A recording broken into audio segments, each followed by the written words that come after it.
The KRG forces have reportedly been given a deadline until 2 a.m. local time to hand over military facilities and oil fields. Iraqi army and Peshmerga forces were facing off outside Kirkuk.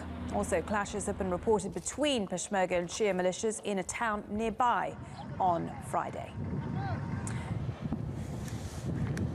Let's get a little more on this story. We're joined by Ahmed Rushdi. He's the director of the House of Iraqi Expertise Foundation. Ahmed, many thanks for joining us here on TRT World. What do you think is the message that the Iraqi government is sending to the KRG by this deadline of 2 a.m.? Well, actually, what's happening is that the Iraqi government mentioned some sort of a deadline about the presence of the KRG forces, which means that KRG needs to work hard to explain to their people inside KRGs that they need to talk to the Iraqi government. The problem is that the deadline is very obvious, and it is according to the constitution, which means that the constitution said is that all the military actions is according to the central government. It's not concerning the regional or let's say provincial councils inside the Iraqi territory, which means that Mr. Abadi said clearly, it is according to the constitution. We are working hard to manage all our crises with KRG. Now, the most important thing is Kirkuk. We know all that Kirkuk is a very important city, not only because of the oil, but also because there are so many minorities there, especially the Turkmen, who are one of the builders of the Iraqi state. We all know that starting from the last century, the Turkmen had so many roles. They made so many roles to build up the state of Iraq.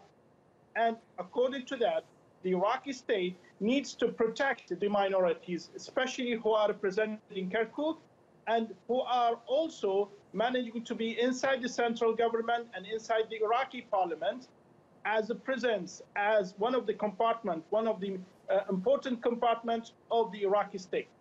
So this is a tricky situation. All the players in a difficult position. What do you think is going to happen next?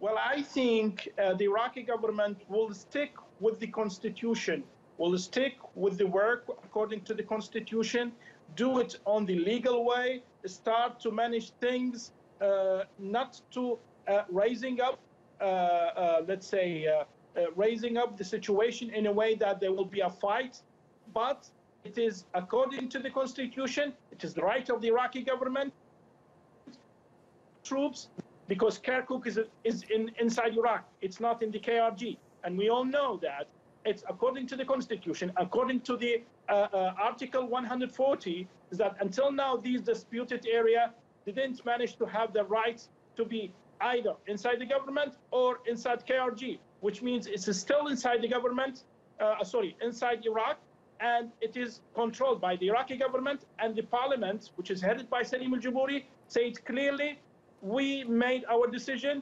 The resignation of the governor, Najmuddin Karim, he must resign. We made our decision. He's not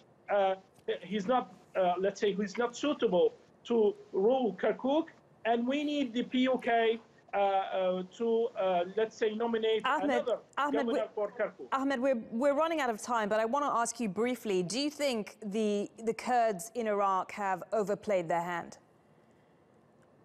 Yes, of course.